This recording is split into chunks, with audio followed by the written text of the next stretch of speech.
Under massive axial compression forces, a solid metal cylinder slowly yields, violently buckles, and ultimately shatters into asymmetric shrapnel. Engineers rely on these compression tests to determine the yield strength and elastic modulus of structural materials and forging alloys. But capturing accurate data during this process is a major engineering challenge. Theoretical models assume that stress vectors distribute perfectly vertically and uniformly through a cylinder. In physical testing, those vectors warp outward, causing the cylinder to bulge asymmetrically. Unlike a tensile test, where pulling a material naturally aligns the forces, extreme compressive force inherently induces severe geometric anomalies. Two primary modes of failure dominate: barreling and macroscopic buckling. Because of these physical deformations, raw compression data is completely untrustworthy, unless the boundary conditions of the test are perfectly neutralized. Controlling these boundary conditions requires a high-capacity universal testing machine, or UTM, like the Shimadzu AGX-V2 twin-column floor model. To push high-strength metal alloys past their yield points, these machines must deliver between 100 and 300 kilonewtons of downward force. This introduces a central mechanical paradox. As the machine compresses the test specimen, the specimen pushes back with equal force, elastically deforming the massive steel testing machine itself. Engineers refer to this as machine compliance. First, the load cell, the heavy crosshead, and the twin-column frame all absorb hidden strain during the test. To map the true behavior of the metal, we have to isolate the microscopic deformation of the specimen from the macroscopic deflection of the testing system. The first step in isolating the material behavior is controlling its exact geometry, governed by the ASTM E9 testing standard. The standard dictates strict length to diameter, or L/D ratios, to ensure yielding over structural failure. If cut to the long configuration, a ratio of 8 or more, it bows horizontally out of the load axis.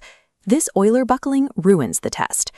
To accurately map the post-yield stress-strain curve of ductile metals, engineers rely on the medium configuration, strictly machined to an L/D ratio of 3.0. The geometry of the ends is equally critical.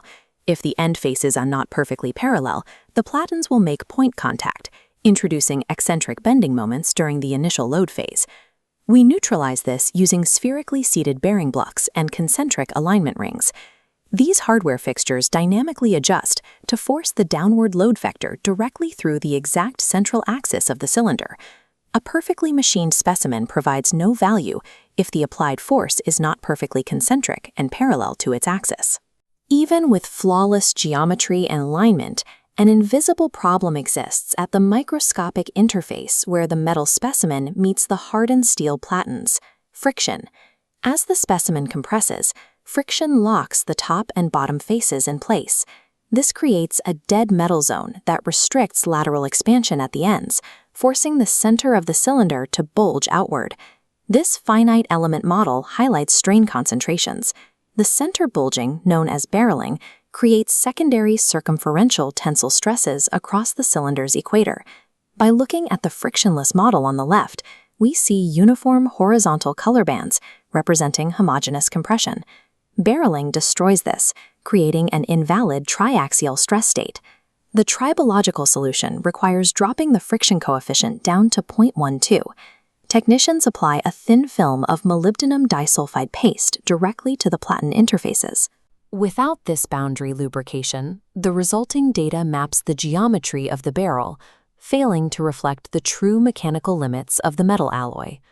With the physical specimen optimized, the focus shifts to the UTM hardware designed to resist the extreme forces of the test.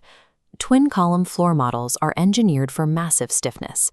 The AGX V2 frame features a rigidity rating of 300 kilonewtons per millimeter. We can calculate the impact of this compliance. Pushing 100 kilonewtons of force into a rigid steel specimen will force the testing frame itself to stretch upward by 0.33 millimeters. Tracking and correcting this microscopic structural shift requires direct control mechanisms. The system uses non-backlash ball screws and optical encoders capable of positional accuracy down to plus or minus 0.01 millimeters. Furthermore, the system must utilize automatic test force calibration and maintain ISO 7500-1 Class 0.5 load cell accuracy to capture split-second transient load drops as the material yields. Even with heavy-duty architecture, no physical machine is perfectly rigid. Deriving material strain directly from raw crosshead displacement carries intrinsic mathematical errors. Relying on crosshead travel to calculate the elastic modulus of a stiff metal will always overestimate the material's actual strain. This 3D mesh model illustrates the elastic imprint phenomenon. Extreme pressure crushes the specimen into the hardened bearing blocks. If measuring the gap between platens, you measure this block indentation alongside the specimen's compression, artificially lowering the calculated metal stiffness. To solve this, the engineering standard mandates that strain measurement must occur directly on the specimen body, completely bypassing the platens and the machine frame. Technicians achieve this by attaching dual clip-on extensometers to average out minor bending, or by utilizing non-contact optical tracking, like the TRAPEZIUM system. Either method must conform strictly to the ASTM E83 Class B1 calibration standard. Direct metrology serves as the firewall, separating the specimen's actual deformation from the elastic artifacts of the testing equipment. Once the physical boundary conditions are secure, the mechanical signals are routed into digital control software, such as Shimadzu's TRAPEZIUM X.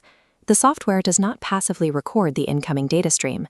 It actively targets and compensates for the remaining physical imperfections of the testing system in real time.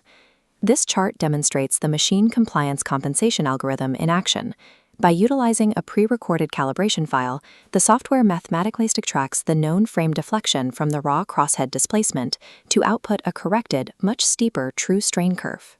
To ensure no data is lost during rapid plastic deformation, this algorithm operates alongside a high-speed data acquisition rate, capturing 10 kHz across all channels simultaneously. Software compensation is the final necessary step, stripping away hardware artifacts to translate raw physical force into an accurate mathematical model. Precise L/D ratios, proper boundary lubrication, extreme frame rigidity, and direct extensiometry converge to eliminate systemic error. The result is this high-resolution compressive stress-strain curve. The steep linear elastic region rises cleanly, transitioning into a sharp, unambiguous yield point, followed by a smooth plastic flow curve. From this cleanly engineered test, parameters like the elastic modulus and compressive yield strength can be identified with absolute certainty, free from any systemic bias. High-fidelity materials testing is the exact science of engineering a perfect boundary condition to reveal a material's uncorrupted mechanical truth.